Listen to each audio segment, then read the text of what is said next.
So hello everyone, welcome once again to this channel. I hope so you all are doing well. चलिए आज की class को begin करते हैं। आज का हमारा टॉपिक है फाइंड आउट एनालिटा। हमने इस टॉपिक को कल ही स्टार्ट किया था। आपको इस टॉपिक के बारे में हैबिटेट पता है, जनरल इंट्रोडक्शन पता है। जनरल इंट्रोडक्शन में कौन कौन सा पार्ट पता है आपको? Level of organisation, symmetry, notochord, metamerism, coelom, body plan, है ना, इतनी चीजें आपको पता है। उसके बाद मैंने आपको फिजियोलॉजिस्ट का स्टार्ट करके बताया था। तो पहले आप मेरा ये क्वेश्चन है, एनालिटा का दूसरा नाम कौन सा है? Round worms. इसको राउंड वॉर्म्स क्यों बोला जाता है? क्योंकि इनका जो क्रॉस सेक्शन है वो सर्कुलर दिखाई देता है। इतनी चीजें क्लियर है। इसके बाद ये एनालिटा जो वर्ड है ये कहाँ से आया है? तो एनालिटा जो वर्ड है ये एनुलस से आया है।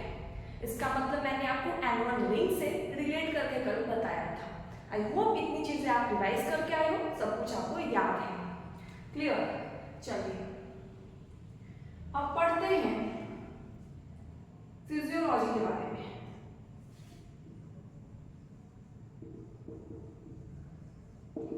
आज पता नहीं इस मार्कर को क्या हो रखा है, हर जगह ये अपना कर्तव्य दिखा रहा है। चलिए अब स्टार्ट करते हैं। फिजियोलॉजी में मैंने आपको डाइजेस्टिव सिस्टम पढ़ाया है, ऑलरेडी आपको पता है। इनका डाइजेस्टिव सिस्टम कंप्लीट डाइजेशन होता है, एक्स्ट्रा सेलुलर डाइजेशन होता है। इसके बाद मैंने आपको सर्कुलेटरी सिस्टम पढ़ाया है, आपको रेस्पिरेटरी सिस्टम के बारे में भी बताया था। आई होप इतनी चीजें आपको क्लियर है। अब फोर्थ पॉइंट पे आते हैं। फोर्थ है एक्सक्रीशन। इनके पास एक्सक्रीशन के लिए क्या होता है? तो इसको समझने से पहले आपको याद रखना है कि एक्सक्रीशन के लिए हमेशा ऐसा नहीं है कि जो प्रेजेंट है वो एक्सक्रीशन में ही हेल्प करेगा, उसके साथ साथ वो ऑस्मो रेगुलेशन भी करता है। तो इस चीज के बारे में आपको एकदम ध्यान देना है। तो एक्सक्रीशन के लिए इनके पास क्या होता है? नेफ्रीडिया। जैसे प्लैटिहेल्मिंथस के पास क्या था? फ्लेम सेल्स था। एस्टिहेल्मिंथस के पास क्या था? एक्सक्रीटरी ट्यूब था। वैसे ही एनालिड्स के पास क्या है? एनालिड्स के पास नेफ्रीडिया है। क्या है? नेफ्रीडिया। और ये क्या काम करता है? ये एक्सक्रीशन भी कराता है और ऑस्मो रेगुलेशन भी कराता है, यानी कि बॉडी में जो आयनिक बैलेंस है, कंसंट्रेशन, उसको भी ये मेंटेन करता है, बैलेंस करता है। तो उसके बाद में आप लिखोगे ऑस्मो रेगुलेशन प्लस एक्सक्रीशन। तो यहां तक तो चीजें क्लियर है। अब आते हैं फिफ्थ, लोकोमोशन। अब लोकोमोशन के बारे में पढ़ना है। अब लोकोमोशन मूवमेंट दोनों डिफरेंट चीजें हैं। आपका चैप्टर है लोकोमोशन एंड मूवमेंट, वहां पे आपको डिफरेंसेस क्लियर हो जाएंगे। अभी लोकोमोशन पे आते हैं कि इनको एक प्लेस से दूसरे प्लेस तक जाने के लिए कोई स्ट्रक्चर ऐसी चीजें है क्या? तो हाँ, इनके पास लोकोमोशन के लिए पैरापोडिया है। क्या है? Parapodia. aquatic forms uses parapodia. और इसके इस फाइनल्स के एग्जांपल में आप पढ़ोगे आने वाले अपने टॉपिक में, और इसको आप अपेंडेजेस बोल सकते हो। अब जैसे हमारे में हम लोग बात करें, अपेंडेजेस किसको बोलोगे? दो हाथ है, दो पाँव है, ये हमारा लोकोमोटरी स्ट्रक्चर है ना। अपेंडेजेस आप इसको इसलिए बोलते हो। इनके पास भी अर्थों में से ऑर्गेनिज्म के पास लोकोमोटरी स्ट्रक्चर में सीधे प्रेजेंट होता है और एक्वेटिक फॉर्म्स के पास पैरापोडिया प्रेजेंट होता है। तो आपका यहाँ से हाई चांसेस बनता है कि पहली बारी जो लोकोमोटरी स्ट्रक्चर आया था पैरापोडिया, वो किस में फाइलम में देखा गया था?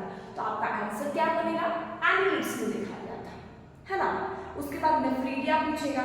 ये जो कैरेक्टरिस्टिक्स होती है ना, जैसे मस्कुलर फैरिंग्स किस में आया था, फ्लेम सेल्स किस में था, हुक्स एंड सकर्स किस में थे, कॉम्प्लेक्स किस में थे, तो ये सारी चीजें इंपॉर्टेंट कैरेक्टरिस्टिक्स होती है एक पार्टिकुलर फाइलम की। तो ये आपको एकदम से याद रखना चाहिए। हाँ, अब आते हैं लोकोमोटरी स्ट्रक्चर कैसा होता है ना। तो सर्कुलर होता है। कैसा होता है? Circular locomotory structures are present। Clear. Circulatory locomotive structure present होता है। थोड़ा सा ऐसे जुबान फिसल रहा है, कोई बात नहीं है, आपको समझ में आ रहा है। अब बात करेंगे हम लोग लोकोमोशन हो गया, एक्सक्रीशन हो गया। अब बात करेंगे नर्वस सिस्टम की, है ना, वो भी इंपॉर्टेंट है नर्वस सिस्टम। उसके बाद फर्टिलाइजेशन, रिप्रोडक्शन, उसके बाद ये टॉपिक का फिजियोलॉजी कंप्लीट हो जाएगा। फटाफट उसको नोट डाउन करिए, फिर हम लोग आते हैं नर्वस सिस्टम।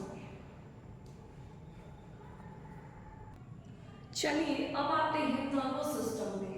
आई होप आपने अभी तक तो लिख लिया है इसको। अब आते हैं नर्वस सिस्टम।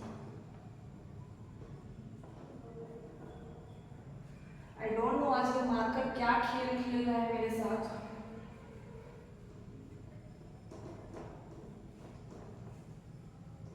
हेडिंग लगाना है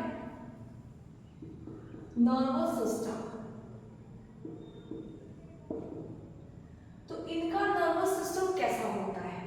हमारे पास तो एक्सॉन, डेंड्राइट्स, ये सारी चीजें आपको पता है। आने वाले फाइनल जब आप कॉर्डेट्स पढ़ोगे तो उसमें एकदम अच्छे से पढ़ाएंगे आपको नर्वस सिस्टम कैसा होता है, डाइजेस्टिव सिस्टम क्या होता है ना। अभी एनिमल्स की बात करते हैं। इनका जो नर्वस सिस्टम होता है वो डबल होता है। कैसा होता है?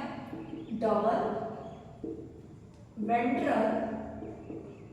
इनका जो नर्वस सिस्टम होता है कि दो कैरेक्टरिस्टिक्स तो आपको पता चल गया कैसा होता है। तो इनका नर्वस सिस्टम डबल होता है, वेंट्रल होता है, और इनका जो नर्व कॉर्ड होता है ये सॉलिड नर्व कॉर्ड होता है। कैसा होता है?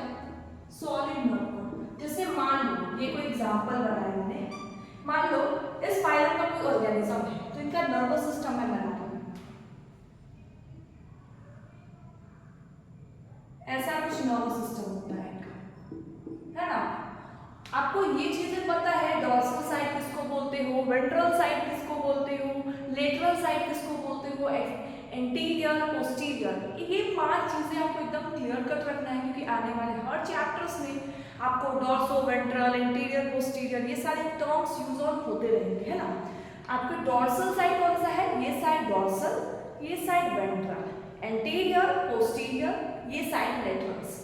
यानी कि आपका जो स्टर्नम बोन है यहाँ वाला, ये आपका वेंट्रल साइड में है। आपका वर्टिकल कॉलम ये कौन से साइड में है? डॉर्सल साइड में। आपके रिब्स कौन से साइड में है? लेटरल साइड में। और एंटीरियरी, पोस्टीरियरी। इतनी चीजें क्लियर है ना, कोई डाउट नहीं होना चाहिए। तो इनका नर्वस सिस्टम के बारे में बहुत इंपॉर्टेंट क्वेश्चन आ रखा है, इसको आप स्टार मार्क कर दोगे, क्योंकि कई बार क्वेश्चन पूछा जा चुका है कि इनका नर्वस सिस्टम कैसा होता है ना। आप मुझे ये क्वेश्चन बताओ, मैंने आपको बताया है किस ऑर्गेनिज्म, किस फाइलम का नर्वस सिस्टम जो है लैडर लाइक होता है। आपको मेंशन करना है, कमेंट सेक्शन में आंसर भी बताना है ना। नर्वस सिस्टम इनका बर्थ दे सकते हैं यंग वंस को, या फिर ये लार्वा स्टेज से भी बर्थ दे सकते हैं। तो ये चीजें क्लियर है। तो इसके बारे में क्या लिखेंगे? Both direct and indirect development, है ना। तो डेवलपमेंट हो गया, नर्वस सिस्टम हो गया। आपको सब पैटर्न समझ में आ रहा होगा। जैसा फाइलम में पैटर्न को कवर अप किया, सेम उसी पैटर्न पे हमने एस्कियानिटिस को कवर अप किया, फिर एनिलिड्स पे आए। तो आपको पैटर्न ऑब्जर्व करते जाना है, क्योंकि लास्ट में जब मैं आपको टेबल बनवाऊंगी सारे फाइलम्स का digestive system, respiratory system, nervous system जब कंपेयर करते जाएंगे एग्जांपल्स के साथ, उस टाइम बहुत इजी हो जाएगा, है ना। तो अभी एक एक करके फाइलम्स को याद करते चलिए। लास्ट में जब मैं एक लेक्चर आपको प्रोवाइड करूंगी जिसमें मैं आपको पूरे टेबुलर फॉर्म में सब कुछ लिखवाऊंगी, तो आपको सारी चीजें टिप्स पे हो जाएंगी। क्लियर? चलिए अब बात करते हैं रिप्रोडक्शन कैसे होता है। किसकी बात करते हैं? रिप्रोडक्शन। तो रिप्रोडक्शन इनका सेक्सुअल रिप्रोडक्शन होता है। कैसा होता है? सेक्सुअल। अब इसमें ये यूनिसेक्सुअल भी हो सकते हैं और बाइसेक्सुअल भी हो सकते हैं। क्या लिखना है यहाँ पे? Unisexual, bisexual. यूनिसेक्सुअल का अगर आप एग्जांपल्स जानना चाहोगे तो यूनिसेक्सुअल का एग्जांपल आपके एनसीईआरटी के बुक में दिया गया है, दैट इज नेरीज। किसके बारे में दिया गया है? नेरीज। और बाइसेक्सुअल का एग्जांपल आपके एनसीईआरटी बुक में दिया गया है मोस्टली अर्थवॉर्म्स।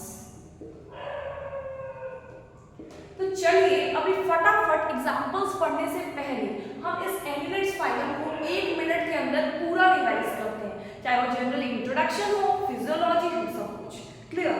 पहले आप मुझे ये बताओ, कॉपी को बंद करो और मेरे साथ रिवाइज करना स्टार्ट करो।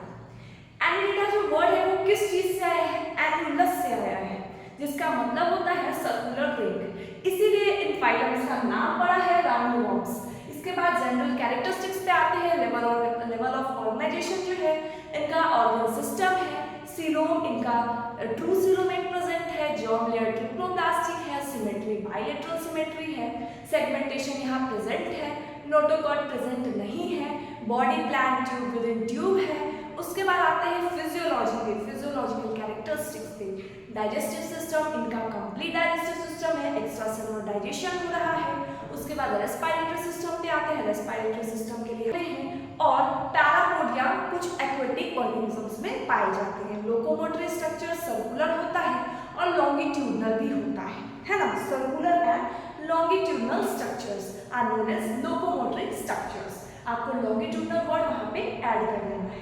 इसके बाद नर्वस सिस्टम पे आते हैं, तो ये डबल होता है, डॉर्सल होता है और वेंट्रल। डबल होता है, वेंट्रल होता है, डॉर्सल नहीं होता है। यहाँ पे यही चीजें आपको याद रखना है, यहाँ पे वेंट्रल पाया जाता है। नर्वस सिस्टम का कैसा होता है? वेंट्रल। सॉलिड नर्व कॉर्ड दिखाई देता है। डेवलपमेंट इनका दो तरीके से हो सकता है, डायरेक्ट भी हो सकता है, इनडायरेक्ट भी हो सकता है। रिप्रोडक्शन कैसा है? रिप्रोडक्शन सिर्फ और सिर्फ सेक्सुअल है। यहाँ पे यूनिसेक्सुअल भी पाए जाते हैं, बाइसेक्सुअल भी पाए जाते हैं। यूनिसेक्सुअल का एग्जांपल लेडीज है, बाइसेक्सुअल का एग्जांपल मोस्टली अर्थवॉर्म है। आई होप आप मेरे साथ इतने फ्लुएंट बोल पा रहे होंगे, सब कुछ रिवाइज हो पाया होगा। अब आते हैं एग्जांपल्स के ऊपर। आप फटाफट इसको नोट डाउन करिए, फिर एग्जांपल्स पे आते हैं। चलिए, आई होप आपने इसको लिख लिया है, इसको मिटाते हैं। एक पॉइंट और एनसीईआरटी का रह गया है, इसको भी कवर अप करते चलते हैं ना। चलिए,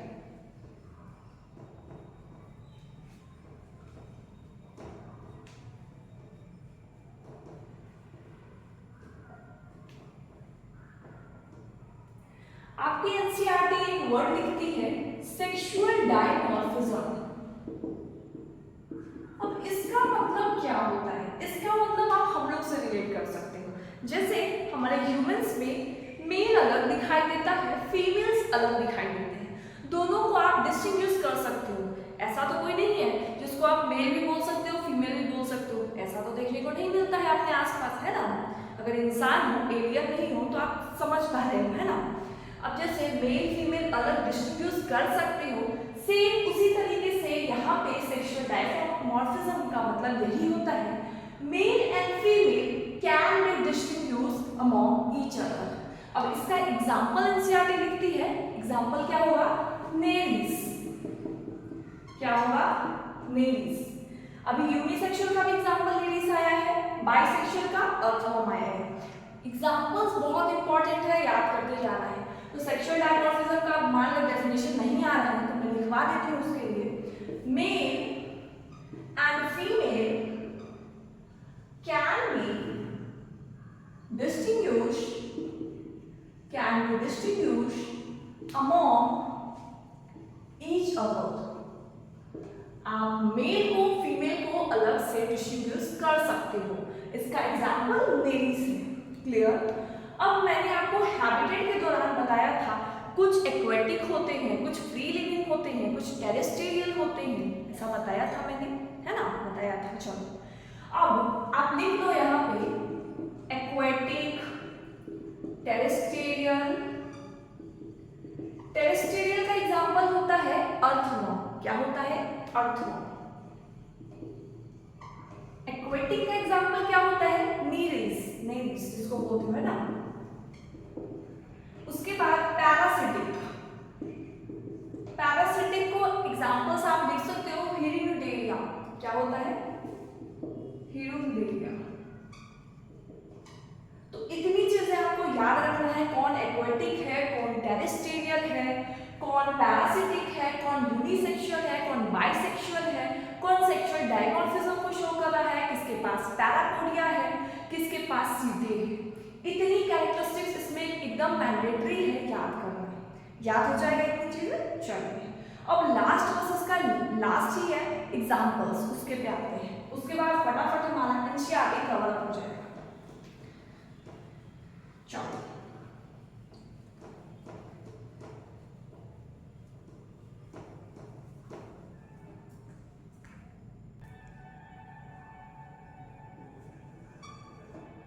पहला आता है फेरिटी नाम। अगेन आपको कैपिटल लेटर लिखना है फर्स्ट और बाकी स्मॉल लेटर होना चाहिए और अंडरलाइन होना चाहिए। फेरिटीना को ये साइंटिफिक नेम है, इसका कॉमन नाम अर्थवॉर्म। क्लियर? आप लोग हमेशा से अगर अभी आप एनिलिड्स नहीं पढ़ रहे होते तो आप अर्थवॉर्म को आप यही समझते कि आर्थ्रोपोडा से बिलोंग करता हो, बट नहीं, अर्थवॉर्म किस फाइलम से बिलोंग करता है? एनिलिडा फाइलम से। क्लियर? आने वाले फाइलम्स में हम ऐसा भी पढ़ेंगे जिसको आप गलत सोच रहे होगे, आप हमेशा सोच रहे होगे ये तो आर्थ्रोपोडा होगा, लेकिन नहीं, वो मोलस्का में आएगा, है ना?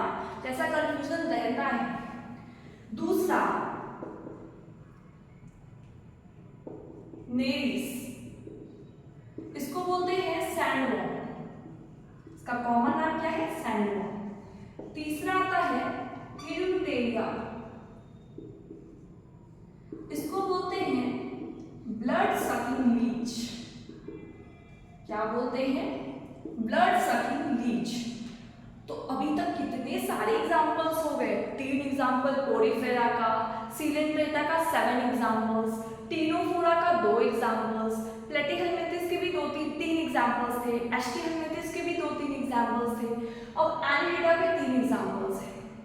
तो आपको क्या करना है? लिख लिख के याद करना है। क्लियर? चलिए अब एनसीईआरटी पे आते हैं, उससे देख लेते हैं हमारा कोई 1-2 पॉइंट छूटा तो नहीं है। अगर छूट गया होगा तो उसको भी कवर अप कर लेंगे या एक डाउट क्लियर हो जाएगा आपका।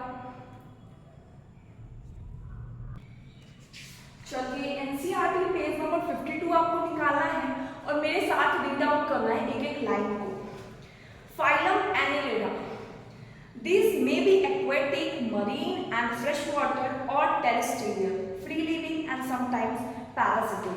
ये तो मैंने आपको जनरल इंट्रोडक्शन में बता दिया था हैबिटेट के बारे में कि ये फ्री लिविंग भी हो सकते हैं, एक्वेटिक भी हो सकते हैं, टेरेस्ट्रियल भी हो सकते हैं और पैरासिटिक भी हो सकते हैं। और अभी तो मैंने आपको लिस्ट यूज करके एग्जांपल्स भी बता दिया है ना? चलिए they exhibit organ system level of body organisation.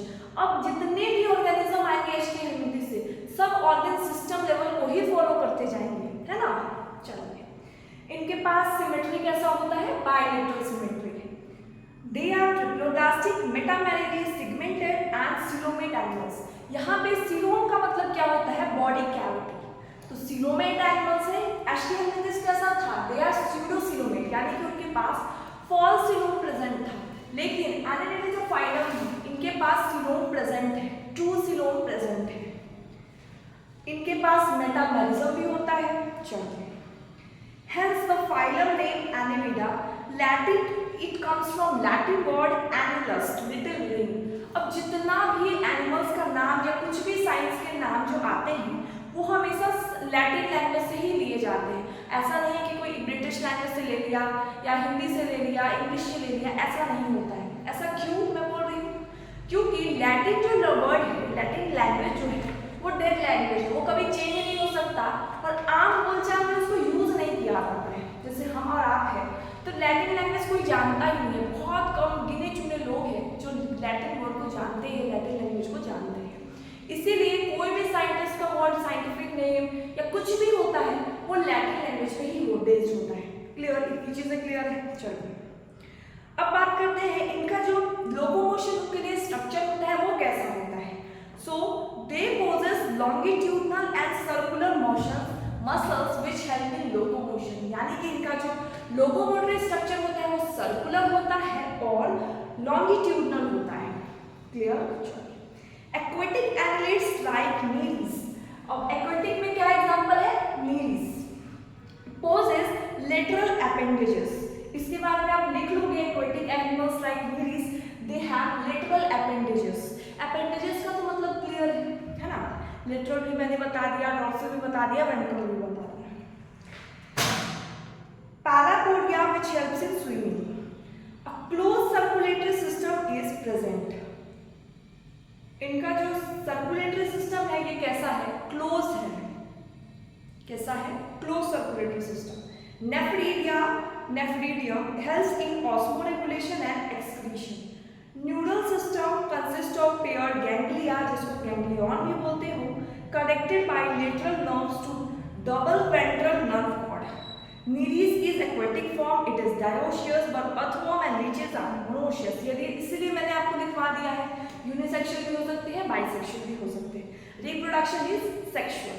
Example क्या है, नीरीज है, फेरिटिमा है, अर्थवर्म है, हिरिडोडेरिया है, ब्लड सिकिंग लीच है। फेरिटिमा लिख लेना है ना, एम है यहाँ पे। तो एग्जाम्पल्स आपको याद हो गया। नीरीज का एग्जाम्पल क्या है, नीरीज का साइंटिफिक नेम क्या है, सैंडवर्म है, फेरिटिमा है, अर्थवर्म, हेरिडोडेरिया है, ब्लड सकिंग लीच। अभी आपको अर्थवर्म के बारे में ज्यादा नहीं पता होगा। हम लोग जब स्ट्रक्चरल ऑर्गेनाइजेशन इन एनिमल्स पढ़ेंगे, जिसको एनिमल टिश्यू आप बोलते हो, उसमें एक टॉपिक है अर्थवर्म, है ना, उसके बारे में बहुत अच्छे से पढ़ेंगे, डिटेल में पढ़ेंगे, सब कुछ पढ़ेंगे। तो सारे एग्जाम्पल्स आपको क्लियर है, प्रीवियस में भी आप देख लो, डायग्राम्स आपको क्लियर है, याद है कि नहीं है। यहाँ पे आप देख लो, ये डायग्राम्स को देख लो, इसको याद करना है, इसको भी याद करना है, सारे एग्जाम्पल्स डायग्राम याद करना है। आप मुझे एक क्वेश्चन बताओ, फाइलम एस्टिहेलमिन्थेस के कौन कौन से एग्जाम्पल्स हैं? क्या जवाब खुद से आप